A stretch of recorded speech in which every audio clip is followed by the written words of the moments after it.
creatures of our God and King, lift up your voice and with us sing.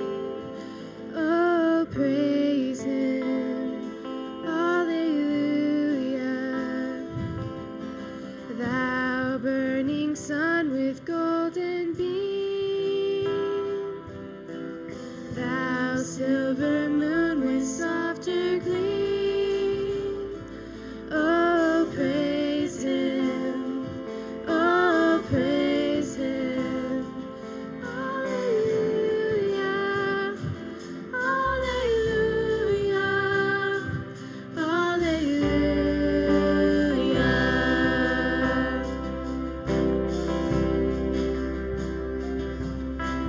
Thou rushing wind that art so strong,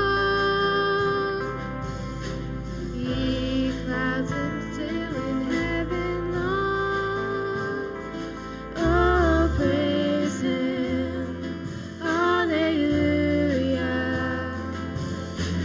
Thou rising moon in praise rejoice, ye lights of evening find a voice. Oh, praise Him, oh, praise Him. Alleluia, alleluia, alleluia.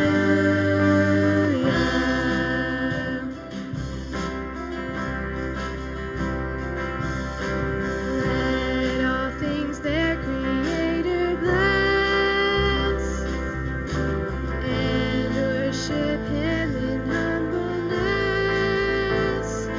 Oh, praise Him, alleluia. Praise, praise the Father, praise the Son, and praise the Spirit, three in one.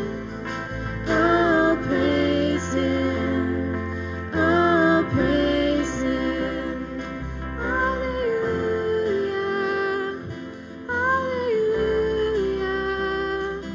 alleluia.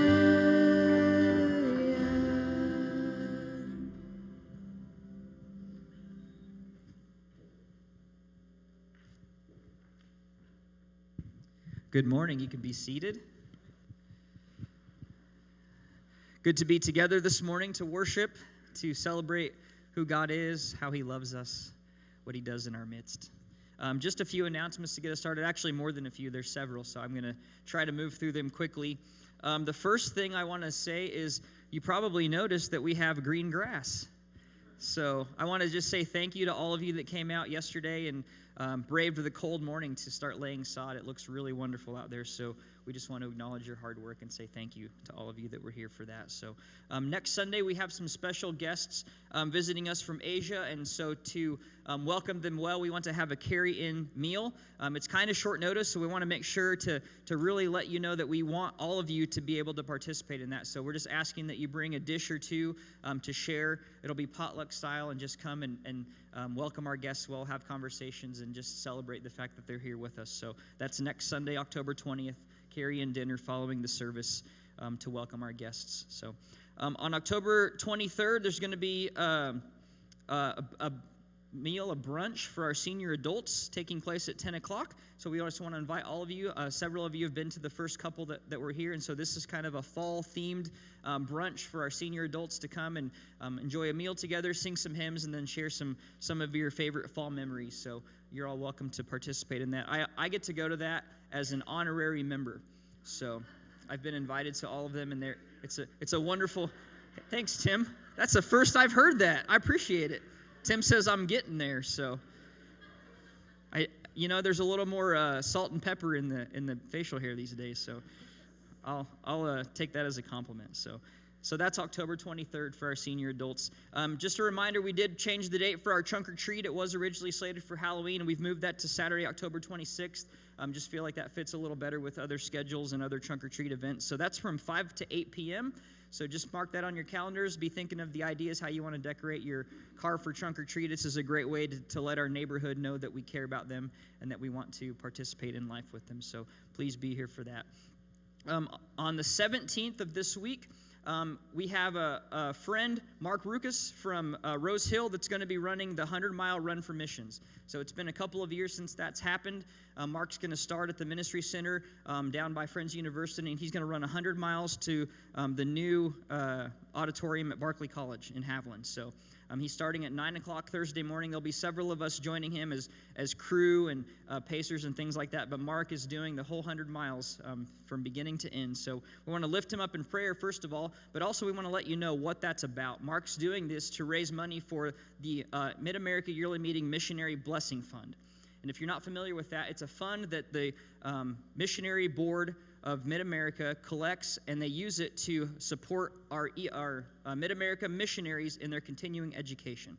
And so those that need to go on to get further degrees or vocational training to better support them on the mission field. And so that fund supports that. And it's just a really awesome way to bless our missionaries. And so many of you know Adam Monahan started this over a decade ago, and now Mark is picking up the torch and running this. So please pray for him. Please donate if you can. You can find all of the information for that on the Mid-America website on the events page. I think, let's see what's next. There's lots of stuff. Wednesday night meals. We've kind of hit our tail end of those that have signed up to volunteer, so we need you. If you can provide a meal for Wednesday nights, it's just a great way to get together in fellowship before we break off into our various groups.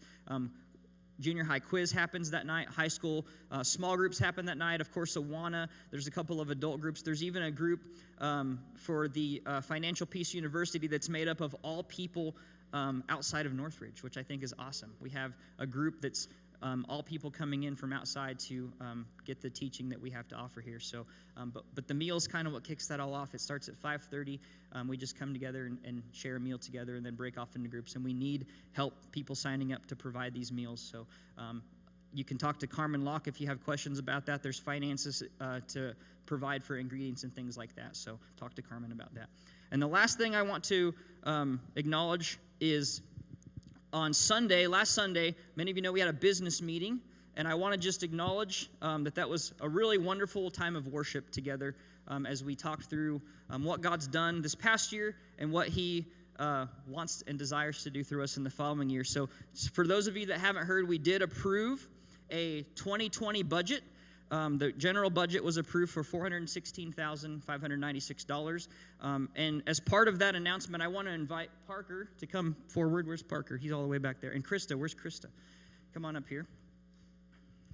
Why am I inviting Parker and Krista to come up to talk about the budget? Well, as part of this $416,000 and change budget, we included the ask of reestablishing a full-time youth pastor position. Parker's been serving as our part-time youth pastor for a little over a year now. And so we prayed, discerned, dreamed about what that might look like. And many of you that are connected with the youth program know that it's really firing on all cylinders right now. Parker and Krista have a great vision and a passion for our students. And so with the approved budget, we've approved offering Parker a full-time position once he finishes his degree at Friends. So Parker, do you have anything to share with us about that? I'd just share, just so thankful for this community and your support. It's been really awesome the past year, just being able to get to know you all and getting to work alongside of a lot of you. So we're, like he said, we're really looking forward to the next, what's to come for the youth program. We have a lot of awesome students, and I look forward to how God continues to move in that. So, Krista, you have anything? I guess the thing that we're most thankful for is the support, like Parker said, of all of you. And for the parents who are in the trenches day in and day out, I just want you to know that we are on your side and we're here to support you, but also the congregation is here to support you. And we really need, whether or not you're a parent or not, we need your support with the youth. And they are a great bunch of people that we love. And we love them a lot. Awesome. So we're happy to have them continue to be with us. If you don't know, they just bought a house pretty recently, and it's not very far from the church. So they're fully invested in Northridge and in the neighborhood. So we're excited to continue our journey with you.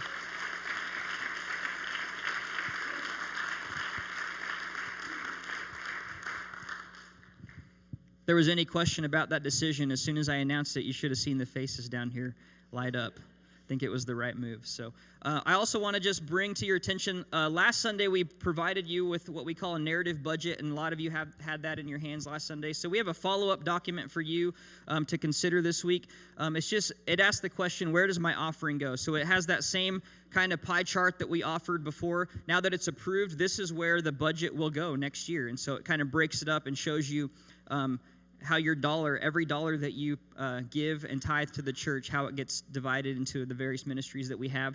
And then it has at the bottom just some of the things that we started to dream about. Chad often talks to us about how a lot of times we tithe to meet the budget. So we set this number and then we try to encourage people to give to that point.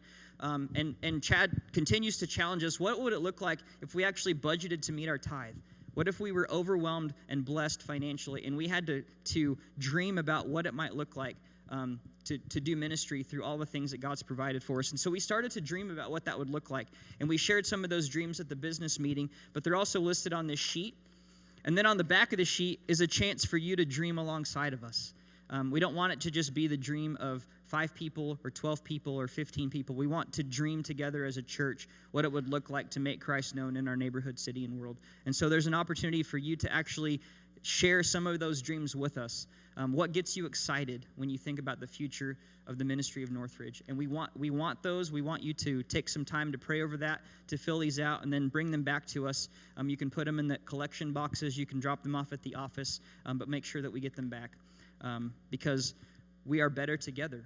When we pull our resources, when we pull our talents and our skills and our abilities, we can do so much more than we can apart. And so we truly believe that, and we're ready to see what God can do through that. So that is my final announcement. I want to bring Brendan up to move us on to the next thing.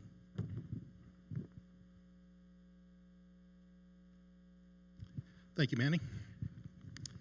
As I was walking up this morning, the cool air, the fall air, the green grass, and I was thinking to myself, what a wonderful morning to worship with you folks today. So good morning, Northridge. For our guests this morning, I want to welcome you and give you a little insight into what we've been doing in September and October. We have a vision here at Northridge to be an authentic community which knows Christ and one another while making him known in our neighborhood, our city, and the world. And over the September-October, we've been celebrating together some of our missions. A mission to celebrate together the ways that God is using Northridge to accomplish that vision and the impact that we're all having in our neighborhoods and our city and our world.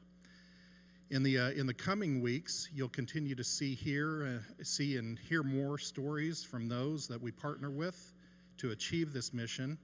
However, it's important that all of us, that we stress the greatest impact that we can have comes from each of us in our schools, where we work, our coffee shops, our living rooms, as we live out that authentic lives for Christ and demonstrate his hope and love for those that we daily interact with. That's where we hope that our vision and these missions live out daily. If you've missed the last 2 weeks of Impact 2019, we've celebrated Nepal with the Retnarajas and the Carpenters in Africa. We've shared our legacy and future in Burundi, Rwanda, Congo, and beyond. You've heard the stories of our local mission services with Family Promise and the Paxton Blessing Box that's out in our parking lot. And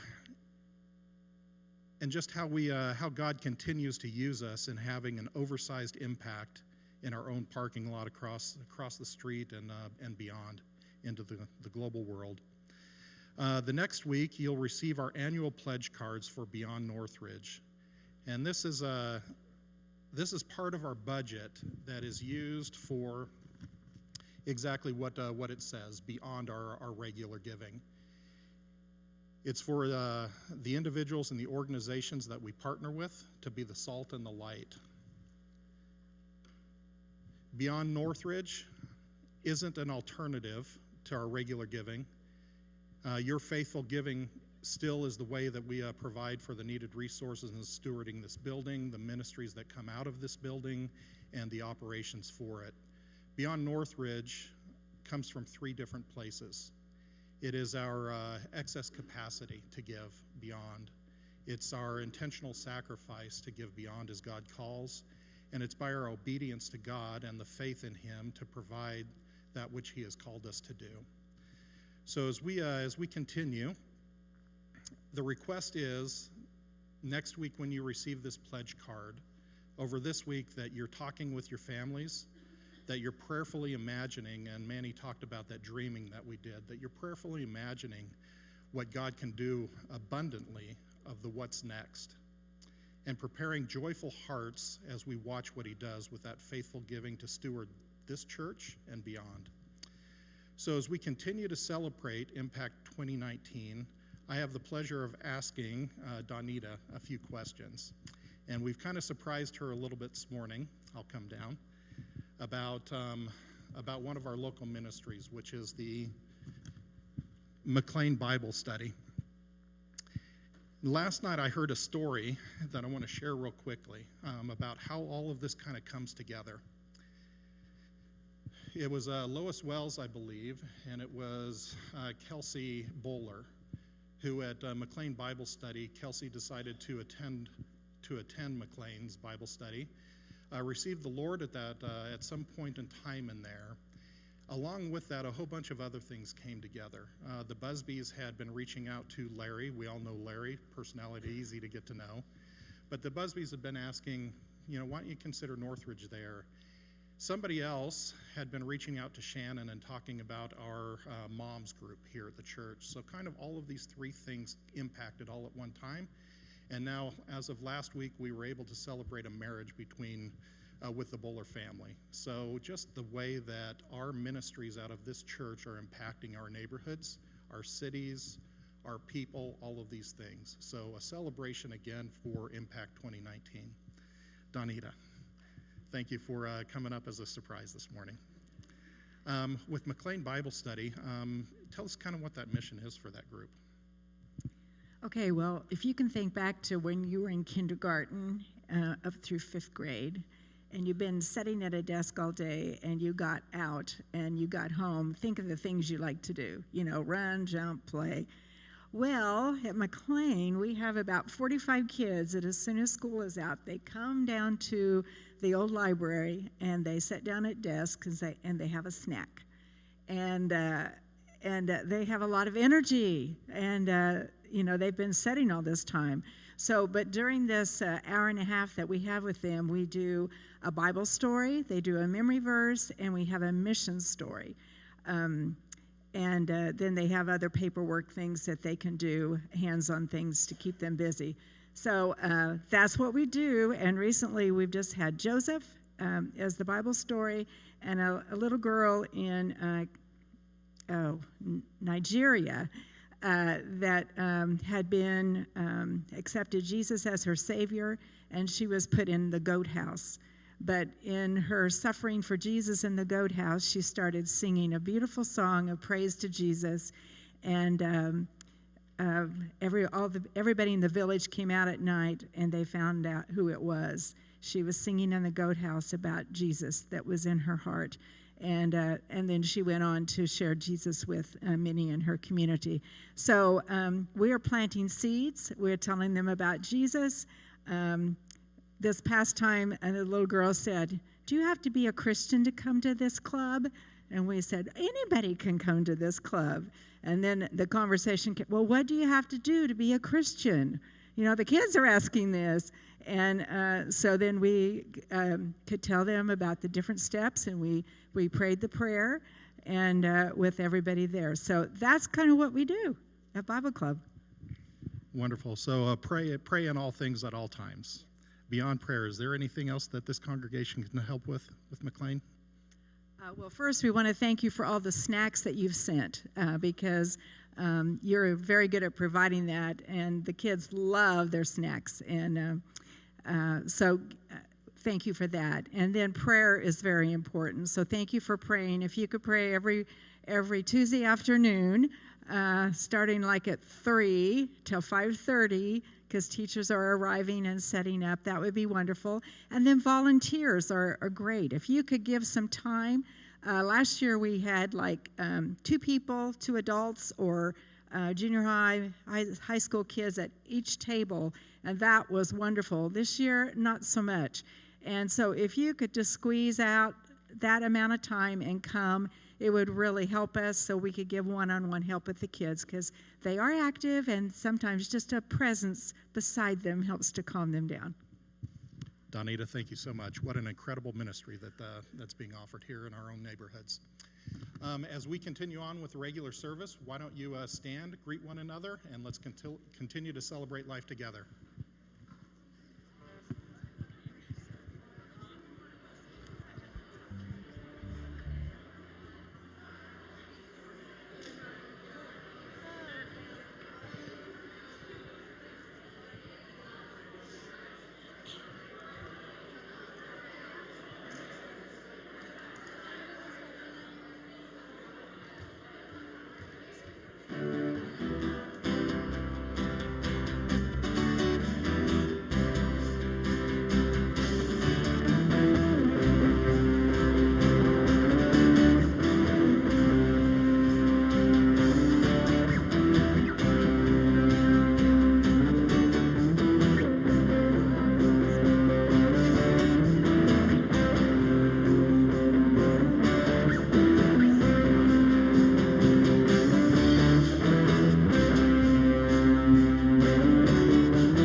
Amen. Would you pray with me?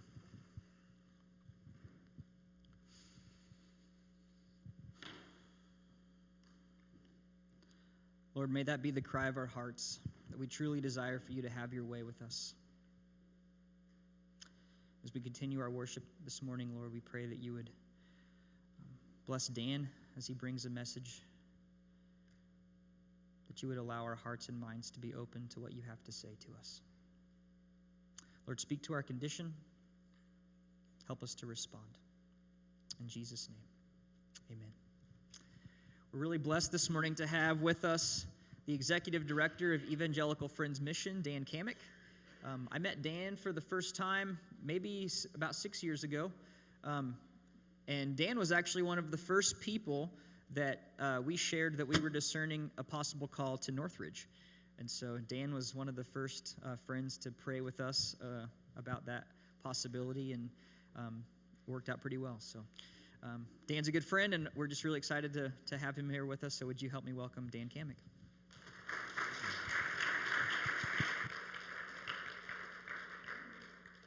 Good morning, friends at Northridge. Can you hear me? All right. I can hear you too. It is good to be back here at Northridge. I understand that Matt Macy has often come in the past during your missions month, and that Matt Macy requested that I be asked to come this time, give him a break. And so I'm just delighted for another opportunity to come and be with you. By the way, Matt Macy and I just completed 7 years as directors of EFM.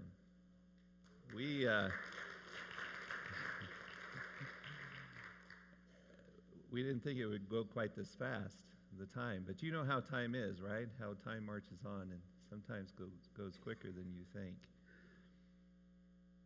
When I came here to Northridge, when I came here to Kansas yesterday, I came up from Texas, and I came with a message that I was pretty sure that I was going to give this morning.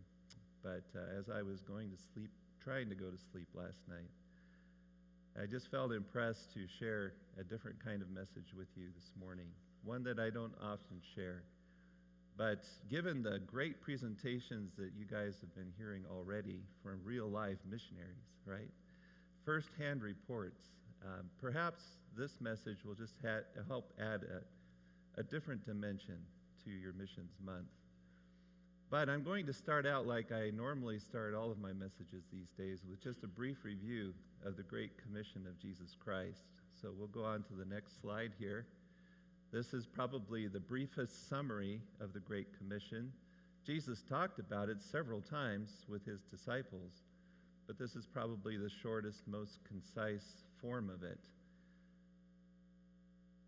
He said to them, and as I say these words to you this morning, I want to invite you to try to put yourself in the shoes of the disciples as they are hearing these words for the very first time. Okay? This is after the death and resurrection of Jesus Christ. Jesus is with these disciples 40 days before he goes back to heaven to be with his Father. And he's saying things like this to them. He says, "Go into all the world and preach the gospel to all creation." Go into all the world and preach the gospel to all creation. Now, you and I have heard these words many times, right? But what if you were hearing these for the very first time? What kind of thoughts or questions do you think might be running through your head, through your mind? Can they talk back? All right. Just quickly here. What kinds of thoughts or feelings might you have if you were hearing this for the very first time? Not qualified. Yeah. Pardon? All the world, really? Like Jesus. This is who am I? This is crazy, right? All of the world. And why should I go? Yeah. We don't find anywhere recorded what the disciples were actually thinking. But I can imagine that there were at least two questions. One could be how. That would be a pretty good question. Like, how on earth could we ever do this? This is before the airplane was invented, right? Before there were buses and trains. There were donkeys. You could walk. But go into all the world? Really?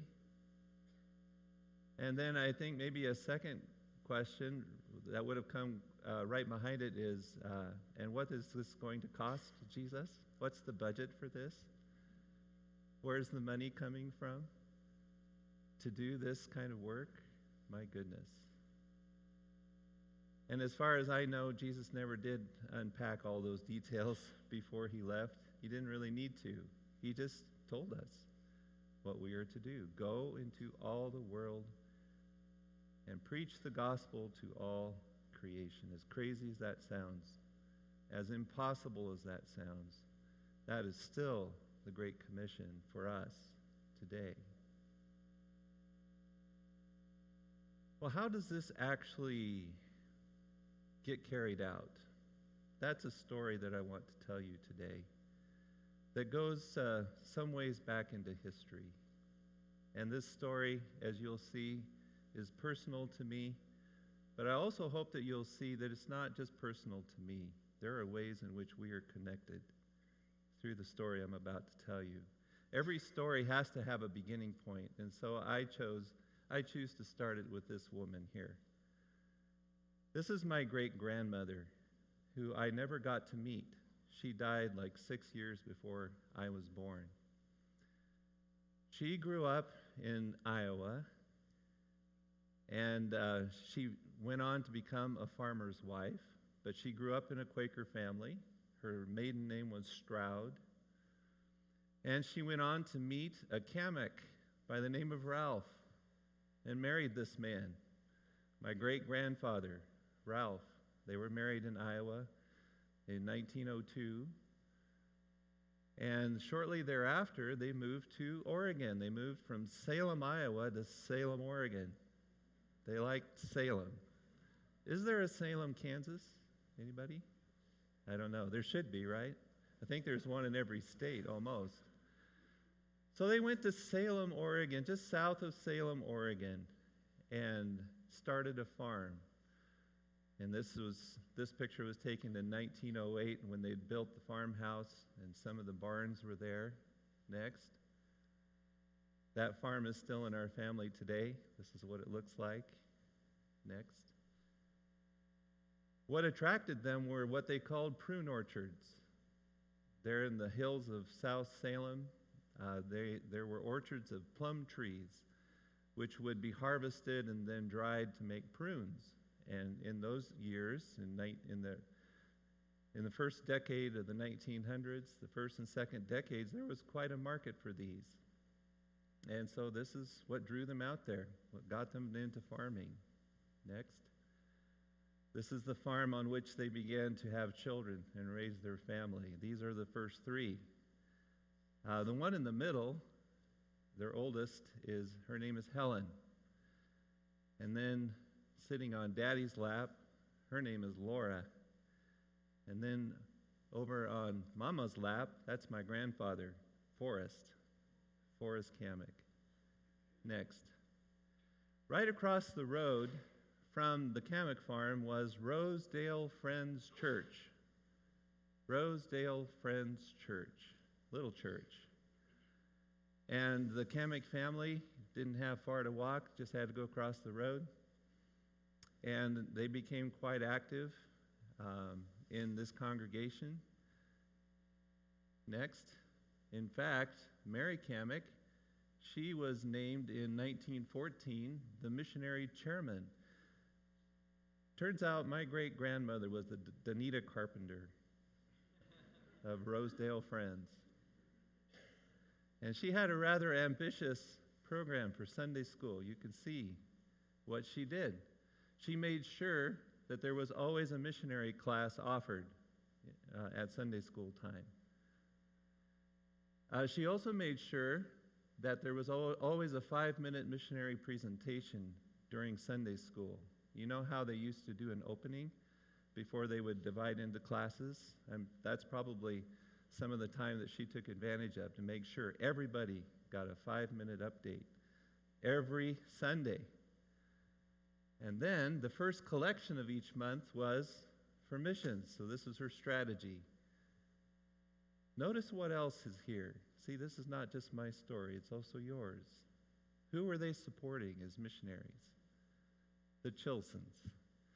For those of you who may not be familiar with that name, those were missionaries that Kansas Yearly Meeting, now Mid-America Yearly Meeting, were very close to.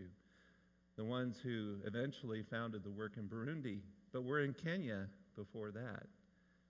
Turns out that Kansas wasn't the only one who was supporting them and giving money to support an orphan girl in India. Now, let me show you a picture of the Chilsons. That would have been about what they looked like around the time that this Sunday school back in Salem was helping to support them. But what about this orphanage in India next? I'm pretty sure this came from the work in India established by Ohio Yearly Meeting, now called Eastern Region Yearly Meeting. In 1892, they sent 2 single women to India, and then many missionaries after that. And their main strategy was an orphanage in those early years. Because of famine, they created this orphanage. And so what are the chances that this Sunday school was helping to support one of those orphans? Well, here we are, 1919. This is what the Kamek family looks like. There were 3 more that were born. And they kept it even, right? 3 boys, 3 girls? Yeah? I'm sure that's family planning, right? Yes. So Helen is sitting next to her papa. My grandfather is the tall one standing in the back. Albert, his brother, Laura, is sitting by her mother. And then Paul and Esther are in the front. Now, they grew up in this Sunday school. What I haven't told you is they would have missionary speakers come to Rosedale Friends. I don't know if the Chilsons ever made it to Rosedale, but there were other missionaries who came. And because the Kameks just lived across the road, guess who got to host a lot of these missionaries? Some of them would stay overnight. Most of them at least would eat dinner at the Kamek house. Do you think these kids had a chance in terms of missions and the Great Commission? No, they were done for. What happened to these 6 kids? 3 of them became career missionaries. 2 of them, including my grandfather, became farmers.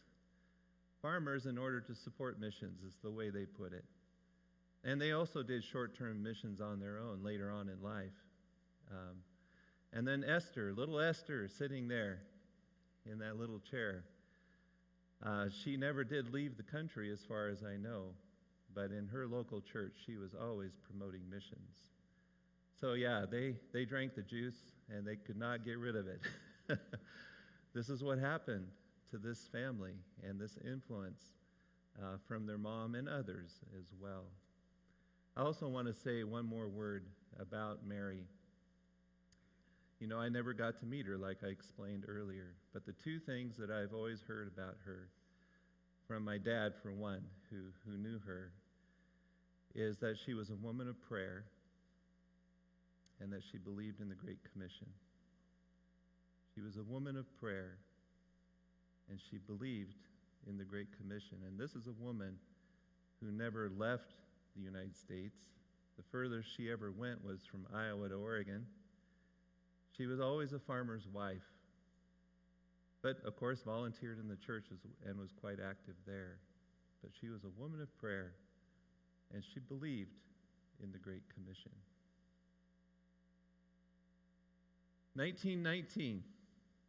Okay, now I have to tell you a little parallel story that goes on, because this is not Oregon, this is California.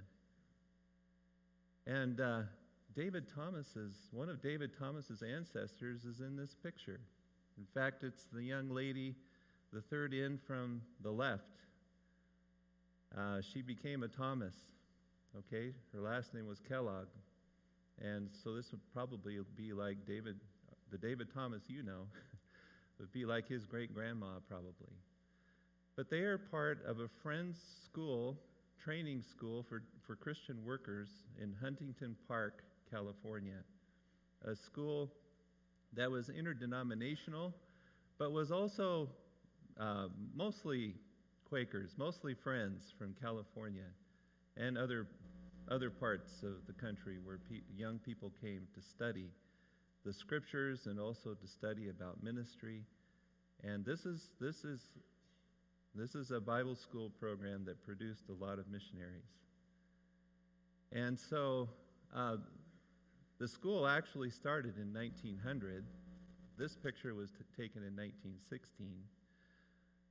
And it was students from this school, next, who were largely responsible for missionary work starting in Guatemala, Central America, that eventually became a part of California Yearly Meeting. That became their main field. But it was these Bible school students going into Guatemala that helped get it going. And one of those Bible school students was a gal by the name of R. Esther Smith, and you'll see a picture of her in a few minutes. So let's go back to the picture, though, next. I want to zero in especially on this guy. You look at him, and what do you think? What country do you think he's from? You can talk back. What country do you think he's from? Yeah, you think Mexico. He's actually a Native American from Southern California, from the San Pascual Valley. Grew up on a reservation. Now, he may have Mexican blood, that is true, but he grew up on a reservation. He was pretty much an orphan and lived in a very godless world, lived a very rough life until there was a revival held at Ramona Friends Church in Southern California, is where he met the Lord. And then, as a part of coming to the Lord, he also, almost right away, received a call to missions, to the Great Commission, to be a part of the Great Commission.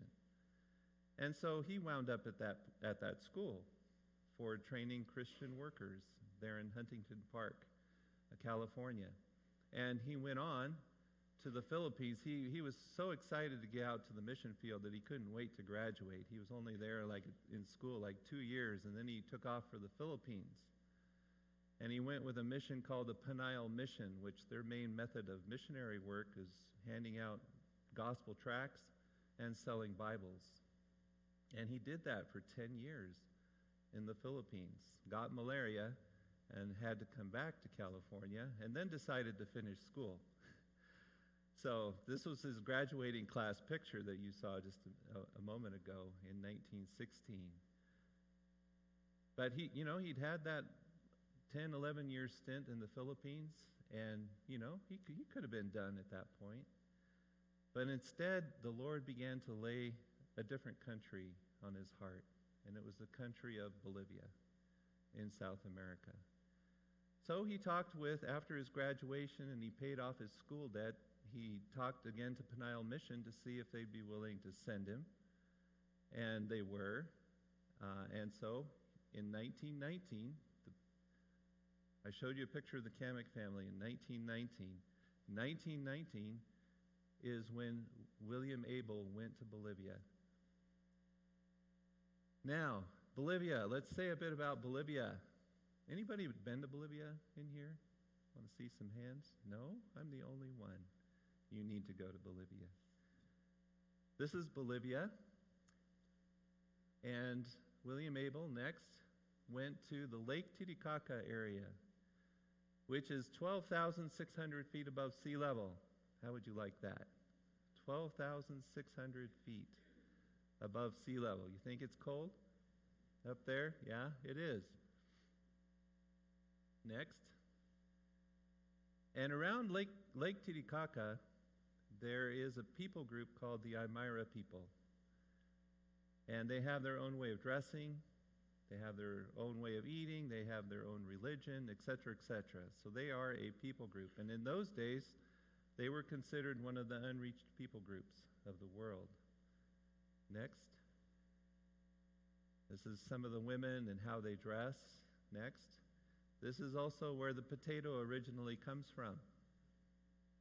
Any of you having potatoes today for lunch? Think about Bolivia. Think about Peru. This is where the original potatoes come from. Next. So William Abel arrives in 1919 to La Paz, Bolivia, the capital of Bolivia. La Paz doesn't look like this anymore. But this is about what it looked like back in that year. And William is there. He's there on behalf of Peniel Mission. But Friends, California Friends, knows that he's there, and he has their blessing. And he begins preaching on the streets of La Paz, Bolivia. He also has a guitar, and he's singing, he's preaching out on the streets. And next, okay, William Abel only lasts 8 months in La Paz, and then he dies. But before he dies, there is a young man, and here's a picture of him, but this was when he was a little bit older. But Juan, he is part Aymara, and he's also part Spanish. But he knew Aymara fluently as well as Spanish. And this young man had gotten an education in a Methodist high school there in La Paz, but really was not living a committed Christian life until he met William Abel. While he just met William on the streets as he was preaching, and he was attracted to this kind of ministry. And William Abel wound up having a huge impact on the life of this young man, Juan Ayon. So when William Abel died, Juan really wanted to carry on this ministry. But he knew that he wasn't prepared enough to do this.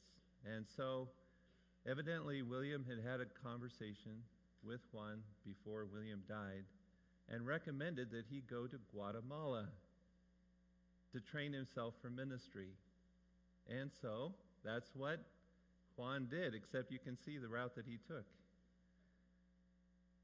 He went over to Chile and caught a ship.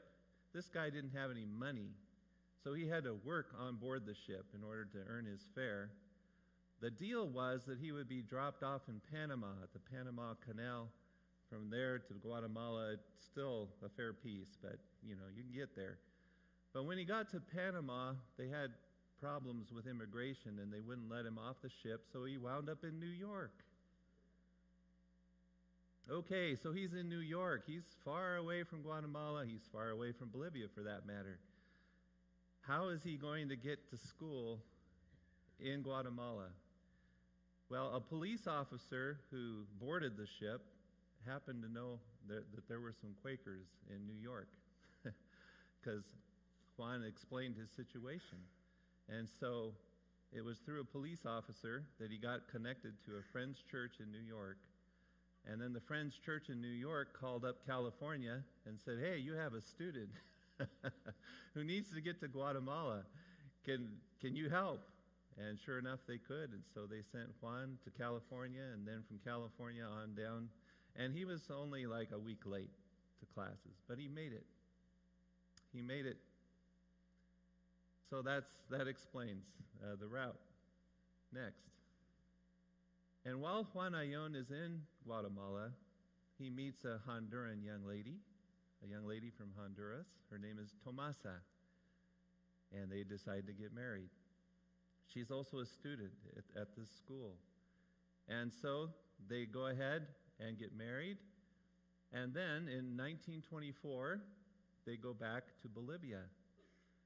Now, California Yearly Meeting was approached about the possibility of adopting them as a missionary family and supporting them.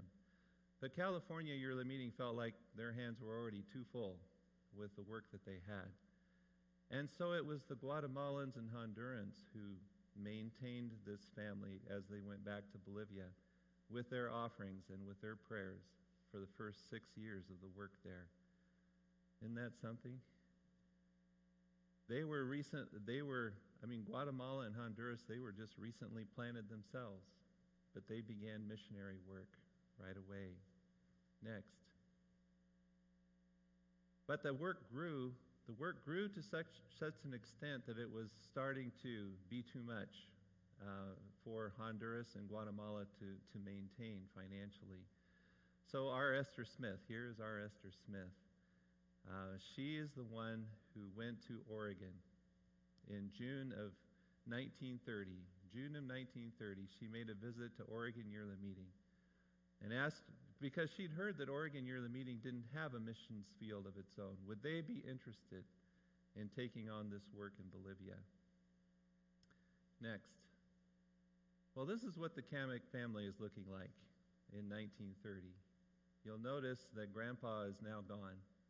He died in 1926, so it's Mary and the kids at this point. But Mary, she's on the mission board of Oregon Yearly Meeting when our Esther Smith shows up in 1930 with this proposal that Oregon take Bolivia. This mission board had also been considering, guess where? Burundi. And it really came down to those two. I've read the minutes of the mission board meeting where they were trying to decide, will it be Burundi that we help support as a yearly meeting, or will it be Bolivia? Now, they didn't quite draw straws like they did in the New Testament, but they prayed. They took time to pray, the minutes say. And at the end of the meeting, they really felt drawn to Bolivia. And so it was Bolivia that they adopted in 1930. Well, what happens next?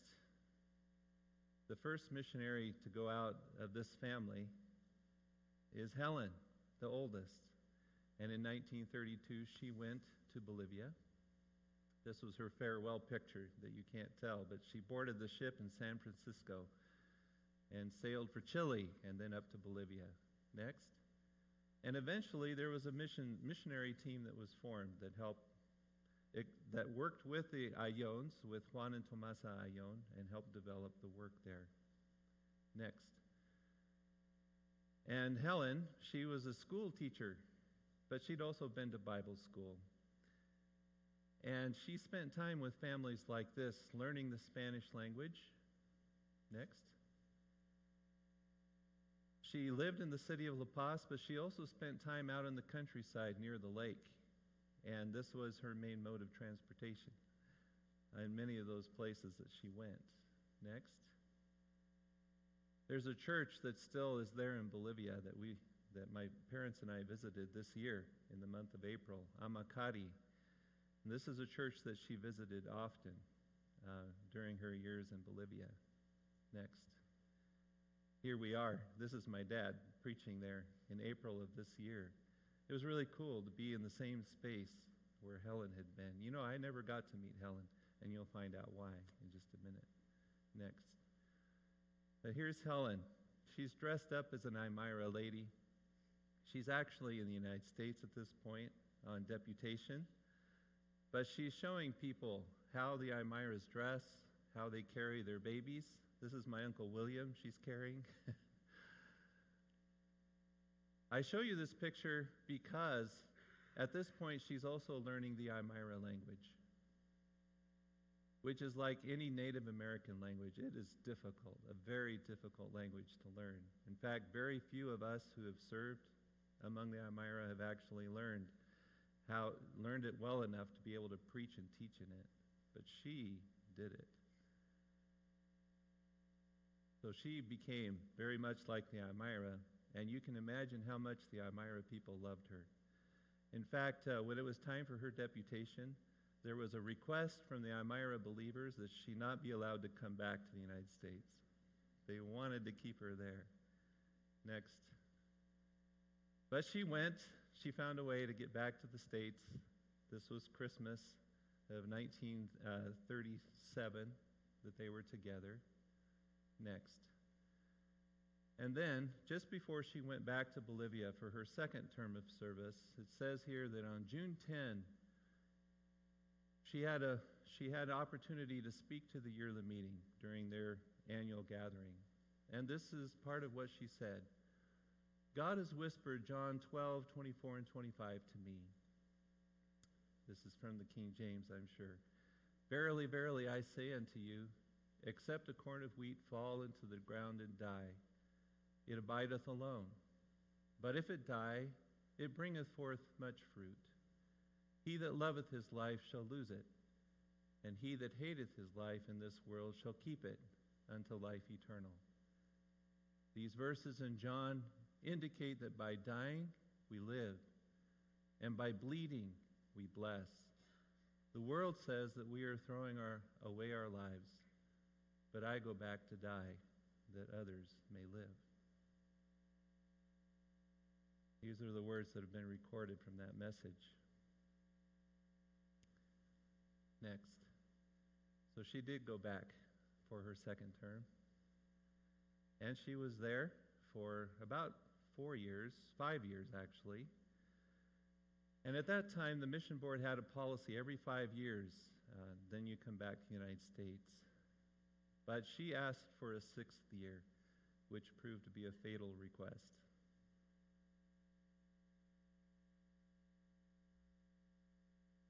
And she died on April 28, 1944, from typhoid fever. She died 6 days before she was supposed to go home.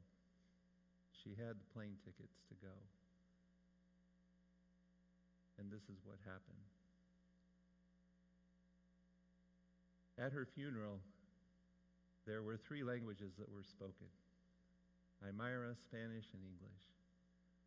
And from the very few notes that we have of the memorial service, it was quite a moving moment.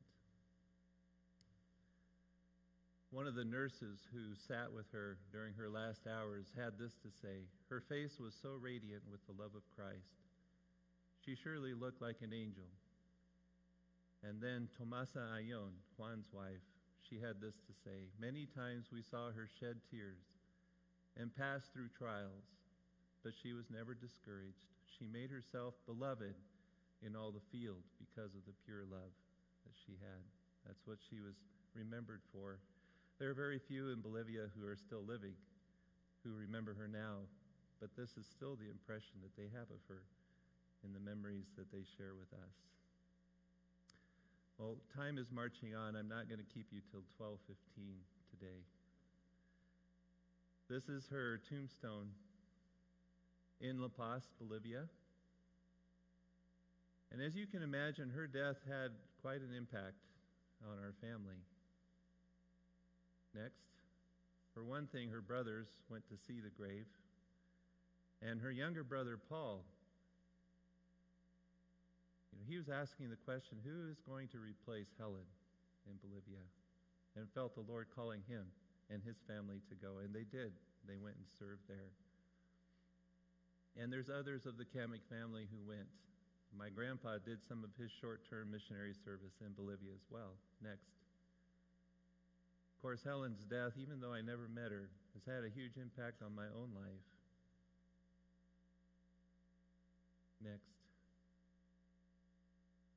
But now we're coming to towards the end of the message, this message.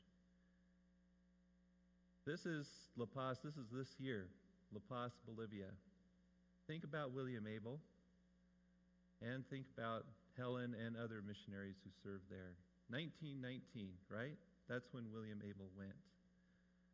Bolivia, friends, they wanted to fix the year that they were going to start counting in order to have a centennial. And they could have chosen any number of different years. Because in 1919, there was the first Friends Church had not been planted yet, okay? So in some ways, it didn't really make sense to choose 2019 as the 100th year. And yet, as they thought about it, as they prayed about it, they finally decided, no, we cannot leave William Abel out of this. We want to start counting from when the seed was planted until today, 100 years. And so they chose 2019. And April was the big celebration. And so we all went to this place, which is the property where Helen actually died, but it's a church now. It's one of the main churches in Bolivia. Next. In Bolivia today, there are more than 200 Friends churches. There are thousands of believers in Bolivia. There were so many that they could not all get into one church building, so they had to hold the services in 3 different buildings at the same time. But Dad and I, we got to share at Max Paredes, at this church where, on the property where Helen had died, and that was a pretty emotional moment for us as we were sharing on that day. Next. And then they had to rent the National Stadium in La Paz in order to have enough room for everybody to come together. And this was on Sunday. This was the last day of the celebration. This was Easter Sunday. They did a big parade in the city, and they all paraded into this stadium. And do you think that was moving? Yeah, it was. Just to see all of these people around us. Next. So many people who know the Lord Jesus today because of seeds that were planted starting in 1919.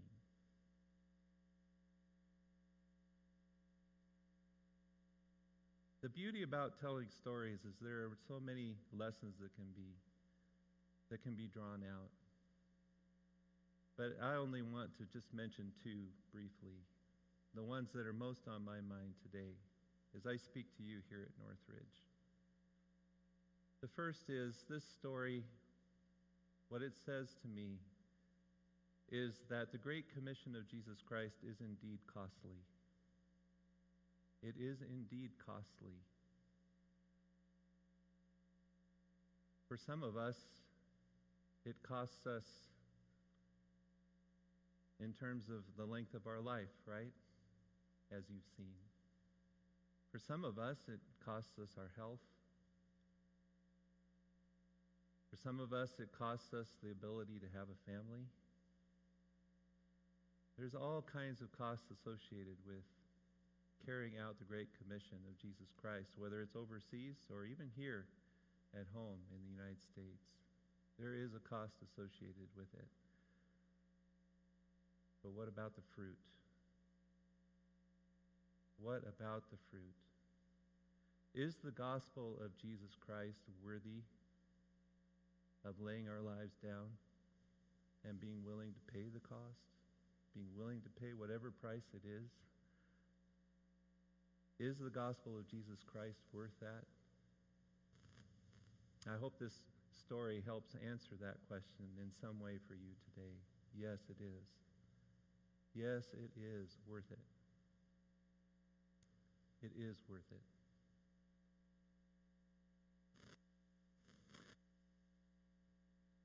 Here's the second thing that really stands out to me about this story. It shows that we're connected. We are connected. People in Oregon, people in Kansas, people in California. This is over 100 years ago, folks, and we were connected then. We continue to be connected today. EFM is one way of helping us to stay connected, but we've been connected all along. This is called the body of Christ, right? This is called being part of the body of Christ. You belong to me, I belong to you. We are in this together. And I don't think that's going to change. I pray until Jesus Christ comes that we will stay connected. Because none of us can do this on our own, can we? Carrying out the Great Commission of Jesus Christ. We need each other. We have each other. God is using us. So Northridge friends, stay true. Stay faithful. Thank you so much for the ways in which you do this already. But don't stop now. And don't just keep it to whatever you have going on now. Be open to other opportunities that the Lord brings your way. We need each other. We have each other. Most of all, we have Jesus Christ. Lord bless you. Thank you.